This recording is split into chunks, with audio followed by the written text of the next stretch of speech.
السلام عليكم. اليوم فأنا صديقي وأخي أحمد كفو لما كنت أتصور إنه آخر نهار باش نقابلوا بعضنا ونخدموا في الريفيون.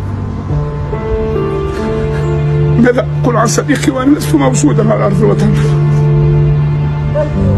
نحب نقول الله يرحمك يا غالي، بدينا مع بعضنا، حلمنا مع بعضنا، ضحكنا مع بعضنا، حركنا مع بعضنا، لكن ما كنتش عندي صحاب.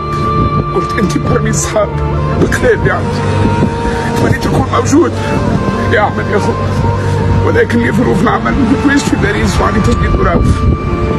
لكن حاب نقول لكم التوانسه الكل وفاناته لعائلته لاصحابه سيبقى احمد في القلب.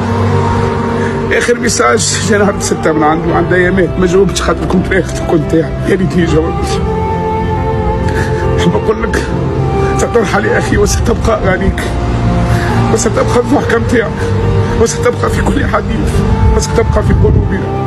ونحب نقول لكم زاده السيد هذاك ونحن والشله هذيك برمي بدايه الموسيقى قبل ان تاتي اللوبيات الفاسده وتغير كل المعايير. ما عطيتوش حقه، ما عطيتوش حقه، ونعرف توا باش تبداو تهلوا وتحكيوا وقد كان وقد عاشت منا في عنبه مات على القبور وعرشون يسعد فن الغلبه كان تحت الحدود. احمد ستبقى في القلوب، انعيك من هنا يعني لا استطيع ان اكون موجود. رحمك الله يا اخوي، رحمك الله، ودق عديمه في القلب يا غالي، وربي يصبر اخوك. فاش كنت تستهلك هل لديك الجرأة؟ كوكايين.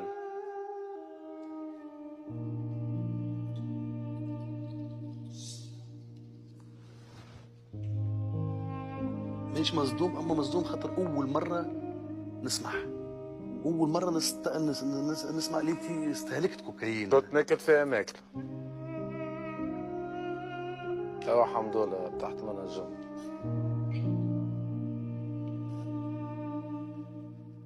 نادم بيان سور، بيان سور نادم. انا كي نحكي هكا باش الناس اللي تتفرج فينا ما يحصلوش يطيحوا في التيم هذا، راه تهلك الصحة وتهلك الميموار، تردك على اعصابك، تولي تعمل حاجات ما تعرفش على روحك شنو عمل، وفلوسك سيرتو فلوسك تلقى روحك معناها عادي، معناها نهار اخر لطف توقف في الكراف في الكياس وتعدي تزفر وحدك، معناها حاجة عادية تنجم تصير، مخك تخربهولك.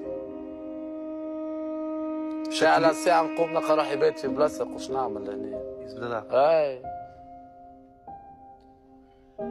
مرة قمت نلقى روحي في فرنسا باسبوري في جيبي، مشيت باسبور في جيبي وخذيت طيارة، تقول ماشي طالع المرناق ولا هبط البنعروس. ماكش فايق؟